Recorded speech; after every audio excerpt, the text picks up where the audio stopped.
And hey, hello, ladies and gentlemen. Tonight it's trains, planes, and government shutdowns. Oh Lord, it's been a week. All kind of fantastic stuff coming out of the left that we can just hem and haw over. So, what happened this week? Good Lord. Well, Nancy said no wall, and Donald said, well, your plane ticket just went up to $5.7 billion, so turn your happy ass around, but you're welcome to fly coach. And of course, old Alexandria Ocasio Cortez has told us that she is going to run train. Okay, so we're supposed to believe that somehow all of a sudden she's just so urban. Well, she grew up in Brooklyn. The government shutdown is in day 30 right now. And there's been some conspiracy theory around that we're going to get into a little bit. But I think our big dig is going to be into the Gillette ad tonight. So let's try to dig through the rest of it pretty quick and get to the Gillette ad. And of course, we have to talk about the poor little Catholic boys that were assaulted by the Indian. Yeah. So right here, I want to tell you to buy something so that we can make some money, but we're not there yet. Which means you need to share this shit with your buddies. Get these subscriber numbers up. So help us keep producing content more and more and more. We're going to try to produce more and more and more. So I think my show notes are actually out of order for this evening, except of course that our White Hats Matter is at the end. So it's at the end of the show notes. After the show, by the way, you can check the description below for all the links that I reference while we're going through this tonight. And I'll make those, I'll start making the show notes available on Google Drive or on the website. Figure out how I'm going to do that in a little bit. So, okay. Cameron, you wanted to talk about Cortez. So basically the soundbite, old Alexandria said that she's going to run train on the progressive agenda, right? And just Cameron, you watched Archer, right? Phrasing.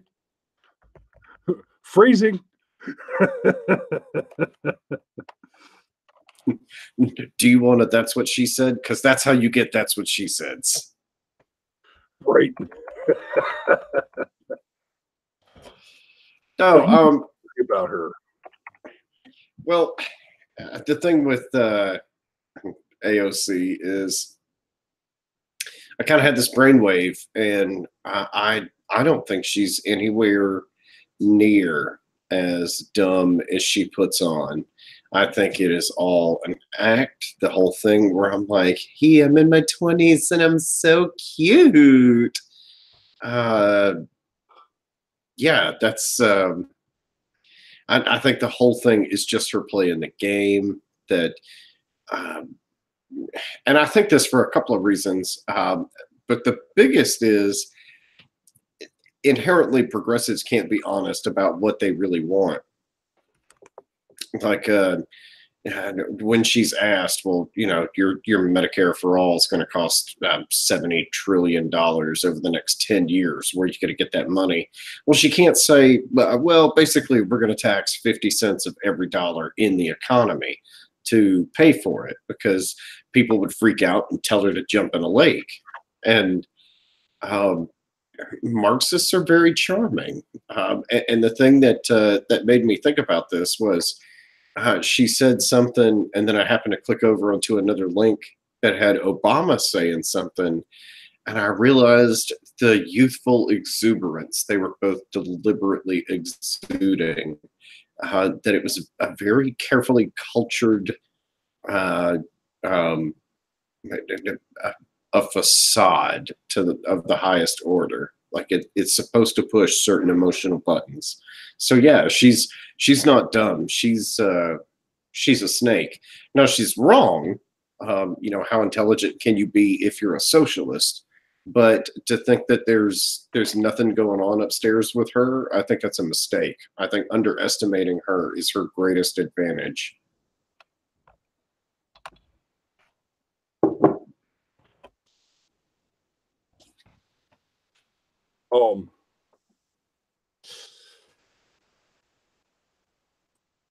I don't know. I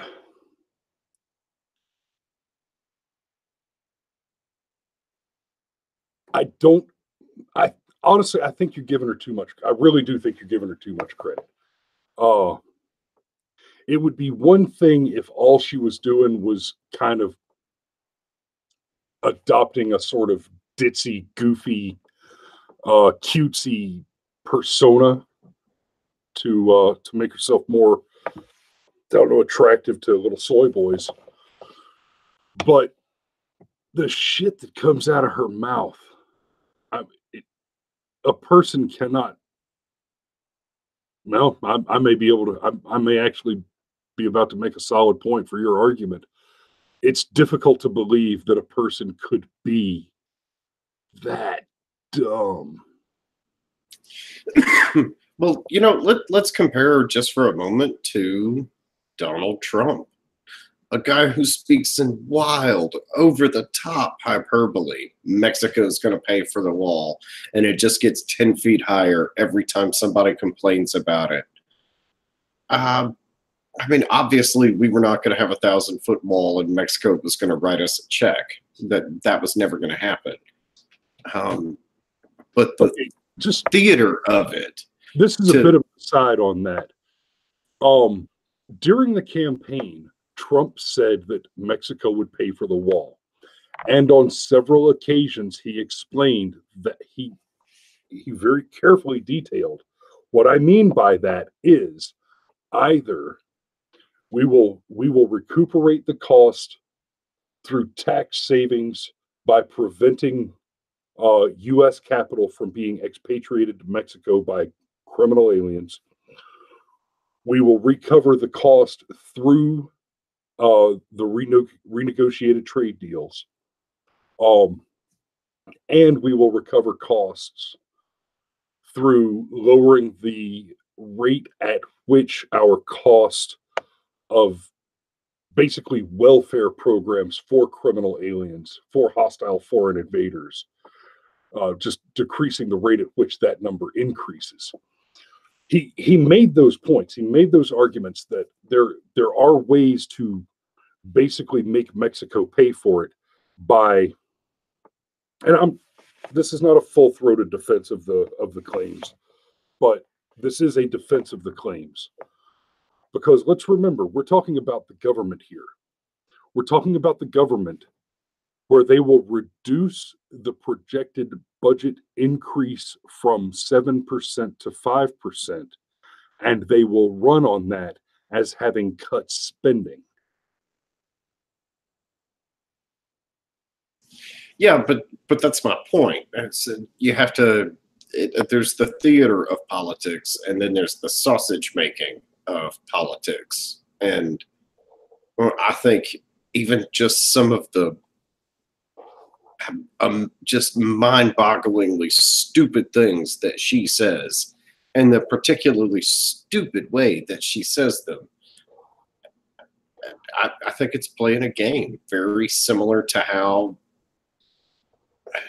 Obama played certain games, Bill Clinton played certain games, Ronald Reagan played certain games. You speak a certain way because you know you're going to get an emotional reaction, and I think that's what she's banking on. And I think she's kind of got it baked into the equation that if she's underestimated, she might be able to slide a couple of things past you.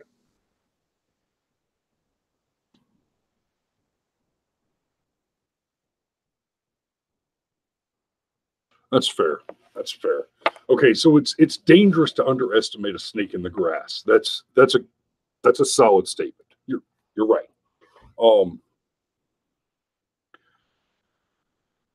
I don't think I have anything else to add to that conversation, though. You got anything? Closing thoughts before we move on to the next topic? No, just don't underestimate her. Watch her close, because she's a committed ideologue. Yeah. Yes, absolutely. And look, okay, I do want to say this about not just Cortez herself, but every politician of her ilk. I've said this before, and let me just, because it can't be said too many times. There is no Democrat in office at present who should be allowed to continue to hold office, because the Democrat national platform includes gun control, includes anti-Semitism, and includes the expansion of the welfare state. Okay, I got to take that last one out. Because that doesn't fit with the argument that I'm about to make. Every Democrat that is currently in elected office is supporting the platform of pro-abortion and pro-gun control. Our Constitution, our Declaration assert that the work of the government is to secure the right to life, liberty, and the pursuit of happiness. Life. So as long as there's a Democrat who supports abortion, that Democrat takes the oath of office to uphold and defend the Constitution of the United States in bad faith. Every single politician that takes the oath of office and supports abortion is putting one hand on the Bible and crossing their fingers behind their back. The same is true of every single one of them that supports gun control legislation of any sort. Now, if they wanted to push for a constitutional convention to repeal the Second Amendment, that's legally and technically a different matter.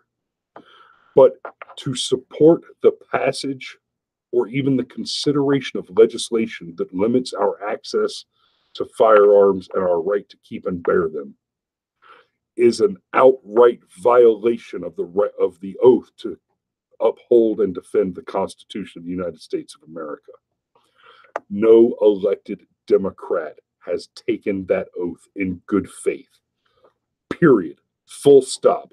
Every single one of them is in clear violation of the law merely by continuing to hold office under the Democrat national platform.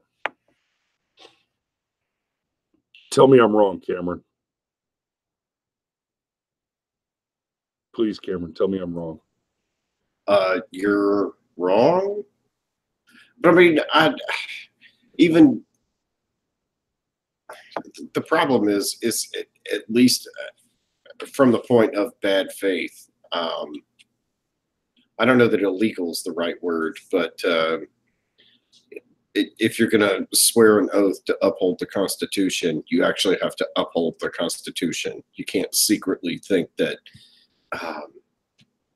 it was this evil thing that was written by white Europeans so they could permanently codify the patriarchy forever and ever and ever. Amen. So say we all. Like that's just that's hard to argue with. But hey, Democrats do things in bad faith, like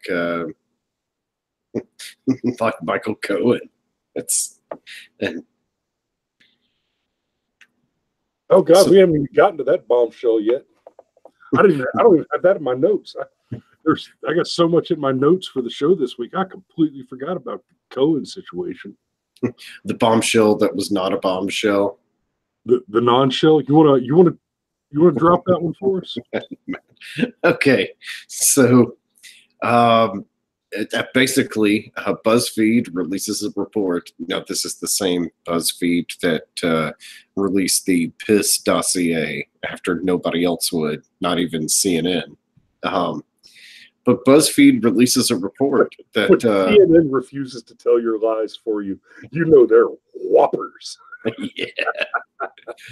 Oh, see, but they get to play this funny game if BuzzFeed reports it. But anyhow, basically, these BuzzFeed reporters were claiming with absolute certainty, they described it as 100% having had happened, that Donald Trump suborned perjury, that in one of the land deals in Russia, Donald Trump instructed Michael Cohen directly to lie to Congress, and that apparently at least a couple of his kids were in on it. And of course, if this is true, well, I mean, that's a real crime. Suborning perjury, that's something that could lead to legitimate impeachment charges. Except, whoops, just a few hours after this bombshell report was dropped, Mueller leaked that no, but this didn't happen. But yeah, no, didn't happen. And yeah, I mean, should we even take BuzzFeed seriously anymore at this point? Oh. I mean, we shouldn't have taken them seriously in the first place. Like the top 10 reasons why you should cuck your wife, or whatever. Like this is the same website. Oh yeah, The Secret Life of Misunderstood Furbies, and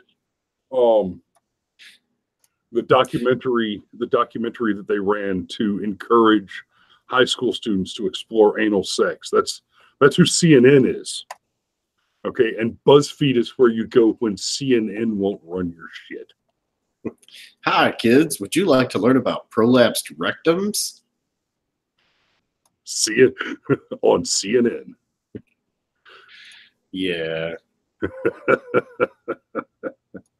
But yeah, more Russia stuff that wasn't. And when we talked about it earlier in the week, it made me wonder, was this a psyop, or did CNN see, oh, this could be the one that brings Trump down, and they just couldn't stand it and they jumped on it? You know, wait. Okay, say it again. Was this whole story with Michael Cohen a psyop? Because not everybody's going to hear the correction. They're just going to know, oh, well, there's a BuzzFeed story that says Trump suborned perjury, and that'll be the last thing they ever hear of it. And frankly, almost nobody's going to hear the correction.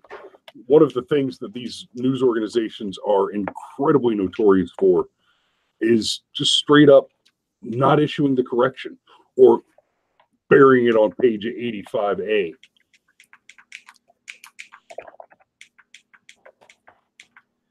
Yeah.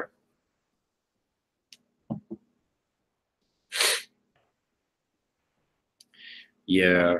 So I think I can set you up for a segue for the main topic. Well, I'd like to talk about companies that do and do not want my money. Yes, sir. Toei Animation, they want my money. They released a new Dragon Ball movie that I took one of my kids to go see. And if Dragon Ball was never your thing, then this is just a big, loud, pretty movie. But if Dragon Ball was ever your thing, this is without a doubt one of the coolest things that has ever happened in Dragon Ball canon ever. I mean, ever. There was a combination of CGI and hand-drawn animation, and A lot of work was really put into it. I mean, it was a ton of fun. They brought in Broly and made him canon and actually turned him into a 3-dimensional character. And he's sort of like the Incredible Hulk. The angrier he gets, the more powerful he gets. And it's like everything Goku and Vegeta combined can do to even match up to him, much less defeat him.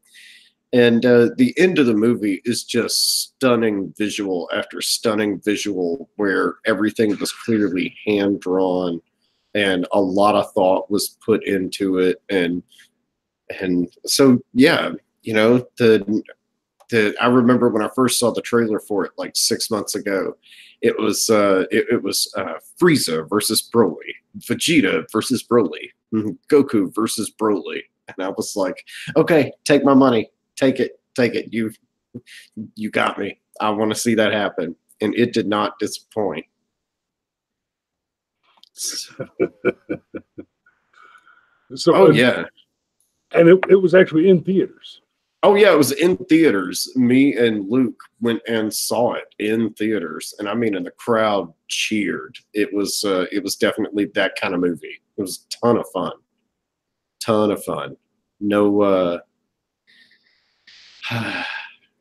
in fact, I was telling my wife before I went, I was like, you know, I really hope this movie doesn't turn on me the way that Star Wars has turned on me. So far, Dragon Ball's still just fun. Even when they go into some messaging, like it's not in your face, just suck my limp little SJW cock messaging.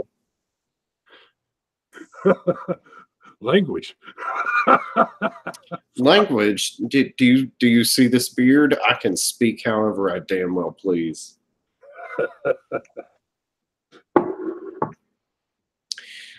Oh, and then conversely,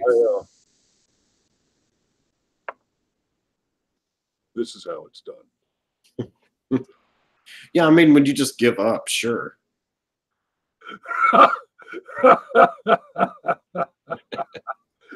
Damn, son. Sorry, it was the lowest of low-hanging fruit. So, anyhow, my son and I had just gone and seen this incredibly violent movie that just, you know, had tons of strong male characters that clearly solved their problems with their fists, win, lose, or draw.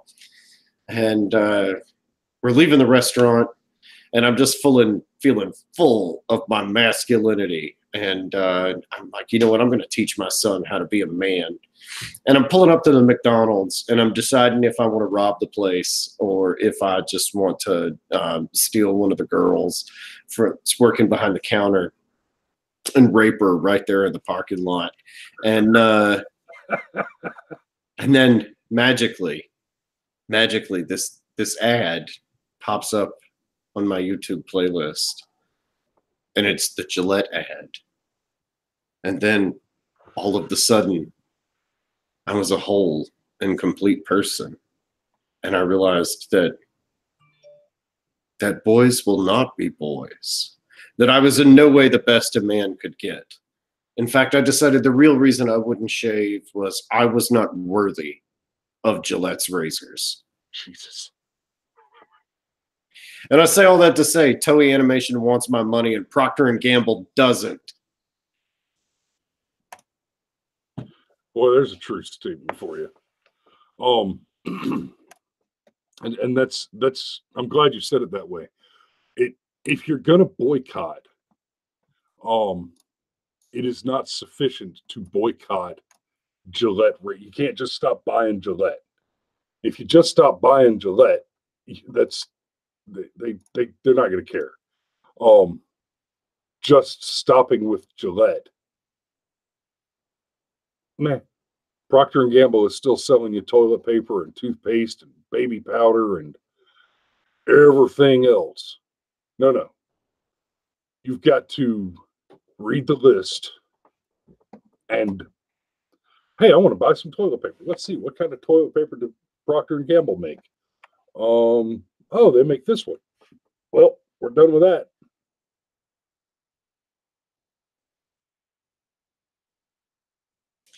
Yeah, and there's so much in the Gillette advertisement in particular.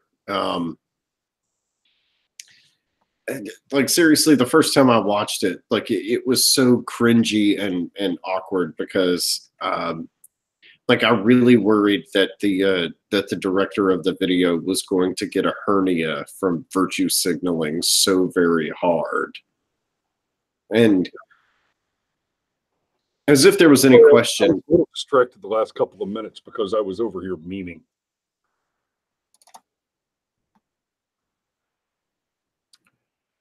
Well, just that I actually feared. I just had to whip this up real quick.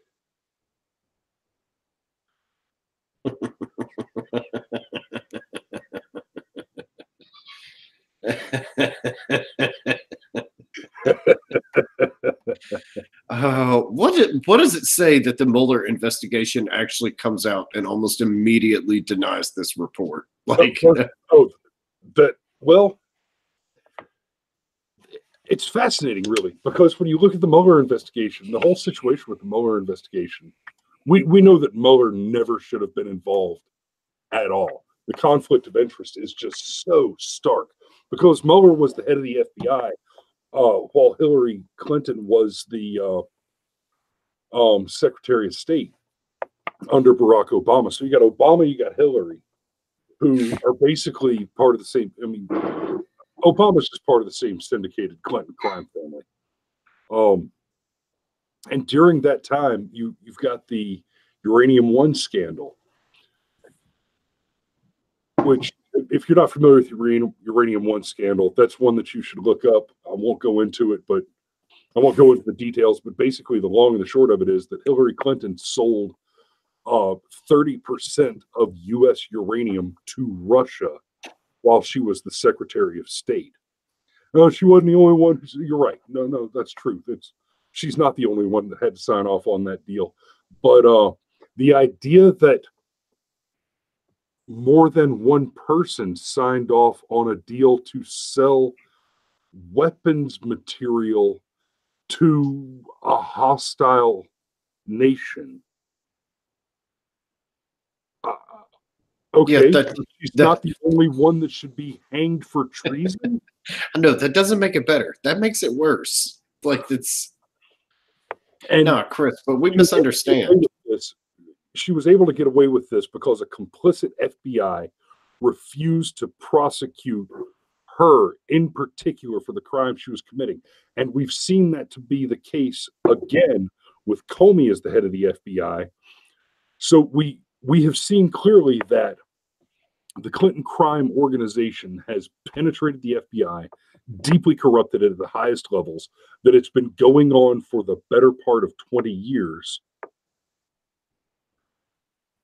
Yes, for the better part of 20 years. And now Mueller, who was clearly complicit or at least associated with the Uranium One scandal and worked directly for Hillary Clinton as the director of the FBI, is now the guy who is involved in investigating Donald Trump. And moreover, we learn that the investigation, that the teeth of the investigation were forming during the campaign. So it was suspicious enough when all of a sudden Hillary lost the election and, oh, it's the Russians, wah, wah, wah. But that investigation was being developed during the campaign using government resources that were, I mean, at least approved, or at least the responsibility of Barack Obama during the campaign. There is a level of shady shit going on there. So understand that when I say that Mueller is the last person in the world that we would expect to hear defend Donald Trump, other than maybe Hillary Clinton herself, for him to come out and say, whoa, whoa, whoa, whoa, the BuzzFeed guy that said Trump pushed Cohen to lie about the Russian real estate deal? No, that's bullshit. That's not the case. So yeah, BuzzFeed News, when your lies are too big, even for CNN. Also the proud home of the piss dossier. Yeah, also the proud home of the piss dossier. Yeah, when this broke, that was the very first thing that that I thought about. It's like, how much credibility does BuzzFeed really have? Because really, the 17 things you can do with your goldfish while you're on vacation. You know, the 8 best things about anal sex. Yeah, I mean, 14 ways you've had to deal with white privilege in your life and didn't even know it. Like, this is the website that was going to bring down the president. Sure. Yeah. But yeah, somehow we were on Gillette and jumped over there. Oh, it was your meme. Oh yeah, my meme. Oh, okay. Are we getting back to Gillette now? Well, I just wanted to point out that if there was any question, like let's just say that the video was put together in good faith and was just horribly, like they just completely missed in tone. Well, I think it's fair to say that's not what happened, because before we even get into any of the points that you want to mention about it, one of the things that really stuck out to me is the very first anchor that you see in the commercial when it cuts to all the different news anchors is yeah, of the Young Turks, a super left-wing news what would you call them? Like I've never actually watched a Young Turks video outside of somebody else making fun of it. Like, I'm not, and I suspect I'm not the only one. Like, it makes me wonder how they continue to operate. But yeah, their viewership has been steadily falling off for a long time, for several years now. Yeah, but Cenk Uyghur's smarter than you, Chris, don't you know?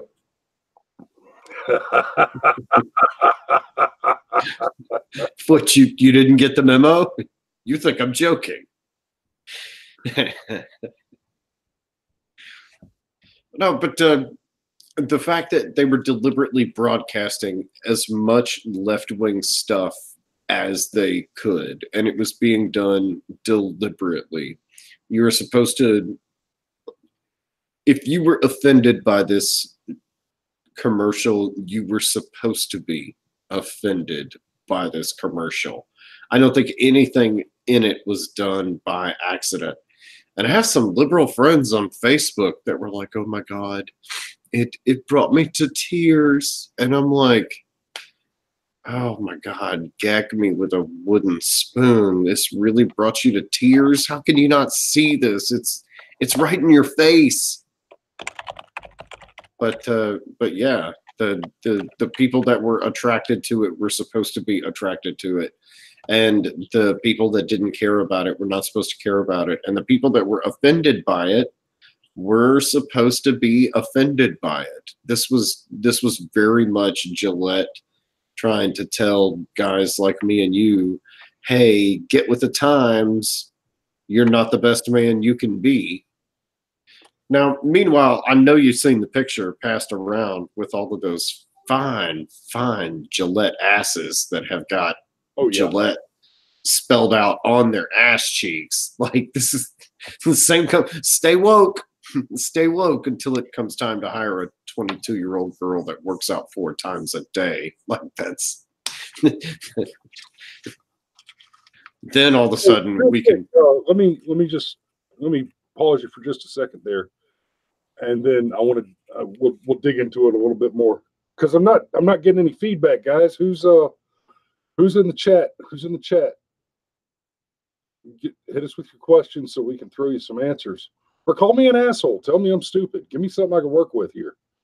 Okay, so yeah, you're exactly right. The Gillette ad. So I mean, oh my God, the most glaring. Yeah, let's take this line of well-groomed professional, young urban professional suburbanite men. We'll just stand them all in a line with grills right at their crotches and a phallic object on each grill. I mean, really? Oh, it's so brilliant. It's so there's no subtlety here. You've got 40 some dudes chopping their cocks off and sacrificing them on the pyre. Well, Chris, boys will be boys. Not if they go around cutting their cocks off and burning them to the ridiculous gods of ecumenical politics. Yeah, but no, I'm sorry, boys will be boys. Not if we don't defund the Department of Education. Yeah. The problem is, anytime you go near this toxic masculinity subject, you're not really saying toxic masculinity. You're saying masculinity. Well, there is not a thing which is toxic masculinity. There is no such thing as toxic masculinity. Well, what I was driving at is that it's a term that sounds like it's got this deep, profound meaning when instead it's actually really shallow. And it's easy to conflate toxic masculinity with classic masculinity. And then somehow we're going to include things like, well, sexual harassment is just part of toxic masculinity. And no, it's not. Most dudes find that behavior pretty disgusting. More importantly, traditional masculinity finds that kind of behavior to be unmasculine. Yes, unmanly. All of the traits that are considered to be resultant of what the lefties like to call toxic masculinity, things like spousal abuse, child abuse, rape, unwarranted violence, wanton violence, lack of self-discipline, laziness. We're talking about people who think of Homer Simpson and Al Bundy and Peter Griffin as like not as being caricatures of a clown, which they are, but rather as being representative of the American white male, fat, lazy, and stupid. They've been bitter, resentful, homophobic, misogynistic. Yeah. Oh yeah. Oh yeah. Yeah. It's been all about. I mean, since I was a baby, sitcoms have almost without exception forwarded this stereotype of the white man as this fat, stupid loser. Yeah, he can barely hold it together, but the wife is this voice of wisdom. And the rare episode of the sitcom where the dad is allowed to shine really sticks out because so frequently, I mean, you could take almost anything, even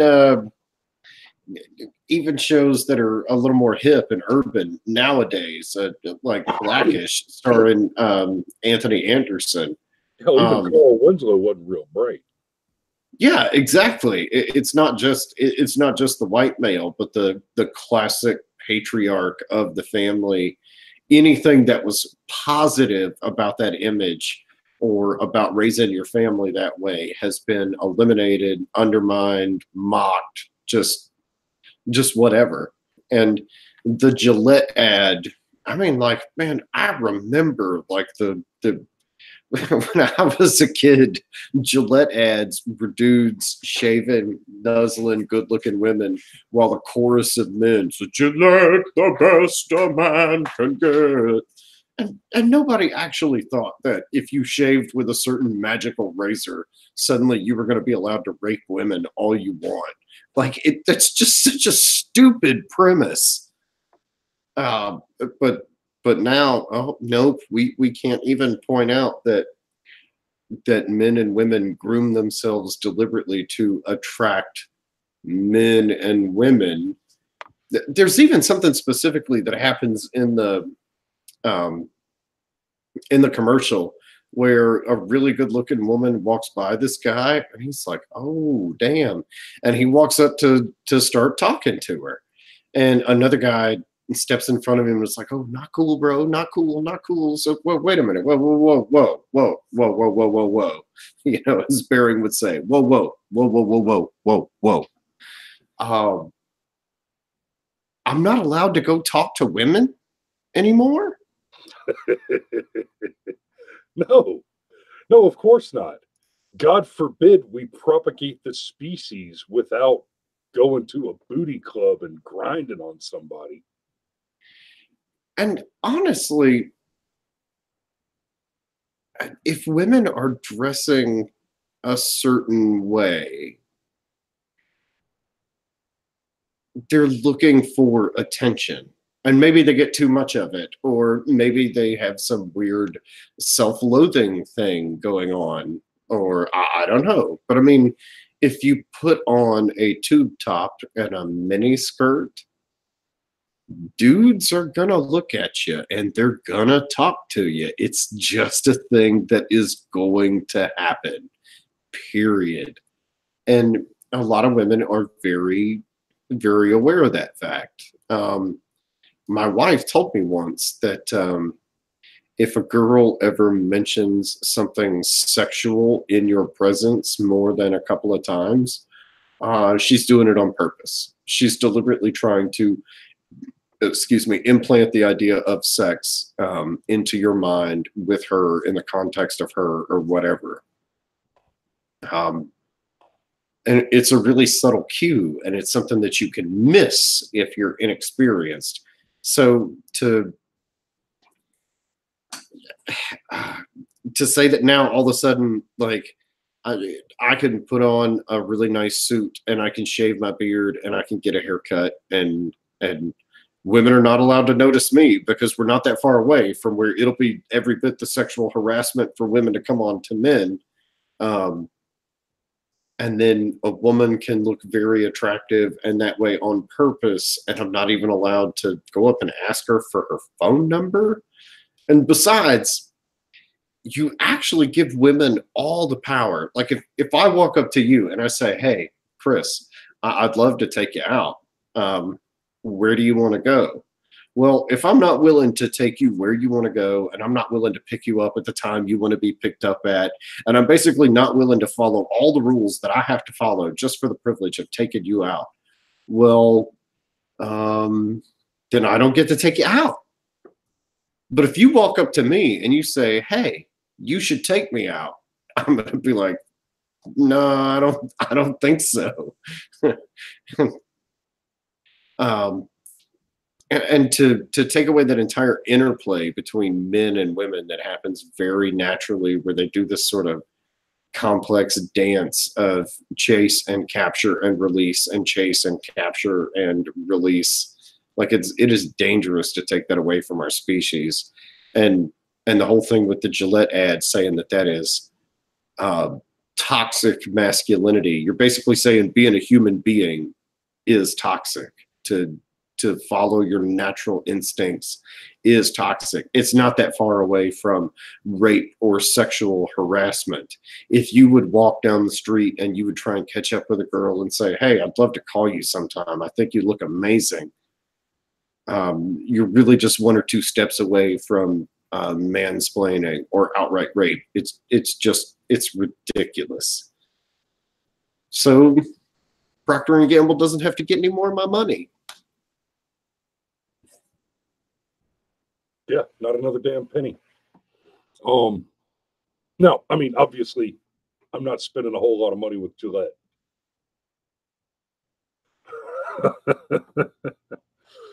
But that the whole toxic masculinity thing has been a part of the assault on America for a very long time now. Whew. Y'all, and I apologize for this, but my right ear just died, so I got to change battery in my hearing aid. But I happen to have a spare here.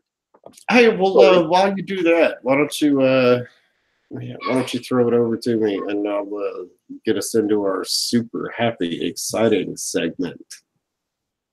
Yes, please. I'm going to go ahead and just lock it on to you. There you go. All right, so this is our White Hats Matter segment, and White Hats Matter is heartwarming tales of death and destruction. Normally, we've got a whole promo that Chris does for us. The basic premise of this segment of the show is the left will tell you that good guys with guns are not heroes, that it's a fantasy, it's a phallic symbol, you're just a little boy on a power trip with a deadly weapon and all these things. And every time we try and do this segment, it's actually incredibly easy to find stories of good guys with a gun stopping crimes. So this one comes to us from Richmond, January 16th. 3 people were arrested after a convenience store robbery Tuesday night, 2 brothers and their female friend. The question now facing investigators, are they linked to more than a dozen knife robberies in the metro Richmond over the past 2 weeks? And if so, which brother came close to being seriously hurt by a clerk with a gun? It just took me back, alias Haddad said. It took me back to what happened before. Included in that frightening string of robberies was an attempted robbery at Carey Street Mini Mart by a man with a knife. The terrible incident brought back bad memories for Haddad. My dad got hit before and got stabbed in the neck, he said. On Sunday, Haddad's wife was working the register when a knife-wielding robber suddenly stormed in. In the video, which is now evidence, you can see the robber was surprised by Haddad, who makes it look like he's complying, then pulls out a gun and fires. The would-be robber ducks and runs. With him threatening my wife and threatening me again when he saw me, I had to take action, said Haddad. When someone threatens you with a knife, you don't know what they're capable of doing. So, long story short, what's been going on in the Richmond, Virginia area is that there's actually been some crazies that have been going around sticking up stores with knives. And this guy's dad was stabbed in the neck in one of these robberies. So he's in the back doing his thing, whatever. And his wife is working the cash register, and he comes out and somebody's threatening his wife with a knife. So Haddad pulls out a gun, fires, and they run. And good. That's exactly the way that it's supposed to work. To say that a good guy with a gun never stops a crime is a bad joke. And it's an outright lie. It happens frequently, and these stories are suppressed because if the truth was known, just how effective it was, just keeping a 9mm or a 38 special on your person in case anything like this ever goes down. Well, I tell you, this guy's store is not going to get robbed again for a long time because they're going to know that the owner carries a gun and the owner is not afraid to pull it out and shoot at you. So White Hats Matter, salute to Haddad. The only thing that would have made this better would have been a hashtag DRT or a hashtag DOT, because as much as we don't want people to die, or at least I don't, Chris actually does, and it's kind of terrifying, but whatever. It's better in the long run for everybody involved if the suspect actually dies, because then there's nothing for the victim to worry about. It's literally as over as it's ever going to be. But you hear about these insane cases where the person who fired the gun is sued or charged with a crime, or even has things done in retaliation to them after so-and-so gets out of jail 6 months later. It's yeah, but point being, white hats do matter. Good guys with guns do stop crimes. It happened in Richmond, Virginia just a few days ago, and it will happen again and again and again and again and again and again and again.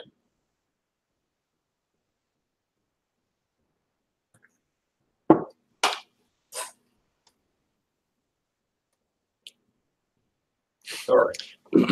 So what you got on that, Chris? Guy comes out. He's holding a. So the perpetrator survives. It's not a DRT. Yeah, just for a minute though. You come walking out of the back room and a guy's holding a knife on your wife. How is there even time for you to be afraid, or do you just feel the bolt go through your body and you just react? And then you got the adrenaline shakes a few minutes later. Like, okay, before my first real fight, before my first real gunfight, I should say, I wondered, because you can never know. You can never know until you've been there. Until you've had somebody open fire on you and you've returned fire and taken life to protect your own and those people you respect and love around you. You don't know how you're going to do it.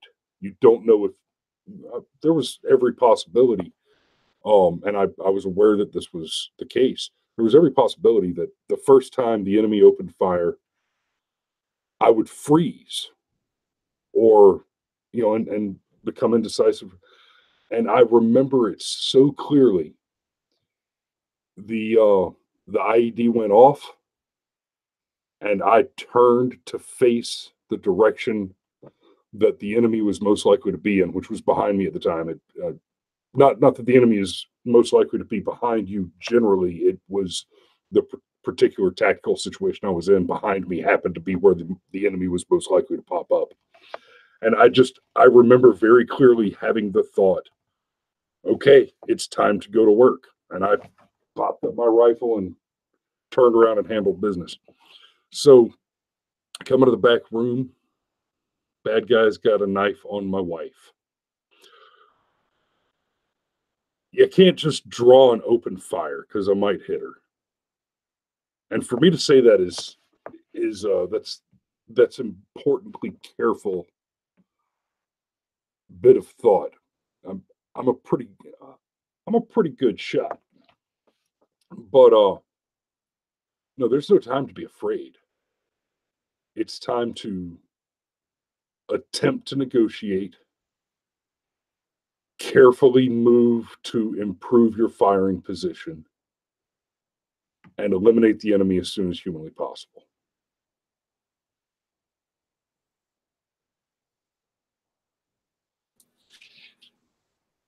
I think the overall point, though, the fact that guns are the great equalizer, and they are, because this guy, if you look at the pictures of him, he doesn't look like the toughest man in the world, but he started squeezing off rounds, and the bad guys got a severe case of exit stage left, and they got it quick. And ideally, when you use a gun for self-defense, if you eliminate the threat, or if the threat self-eliminates. Yeah, there's the guy he's talking about. Yeah, this is not a guy that looks like he's winning a lot of fist fights. And maybe I'm wrong. Maybe he's actually like a black belt in Taekwondo, and I just don't know. But the fact that this was a life or death situation where his wife was in real danger, and he was able to flip the advantage in seconds, and he didn't even kill any of the attackers, tells you everything that you need to know. my dad is a cop, and he has told me that it's almost amusing to him. But if he wants people to hit the dirt, like he screeches up in his car, he slams on the brakes, and he pops out and just racks his shotgun. And they hear the noise, they hear the shotgun rack, and they all just get down. Like there's no more question. And you've actually diffused the situation before it could get out of hand. So yeah, white hats matter. Good guys with guns stop crimes all the time. All the time. All right. Well, that's about all I've got for tonight. Do you have any closing thoughts there, Cameron? If Dragon Ball Z is your thing, go see the movie that's in the theaters. It's without a doubt one of the best Dragon Ball Z fights ever. Like ever. Hats off. Like it was amazing. It really was. Well, we will see y'all next week. That's 8 o'clock on Sunday evening. And until then, y'all have a good night.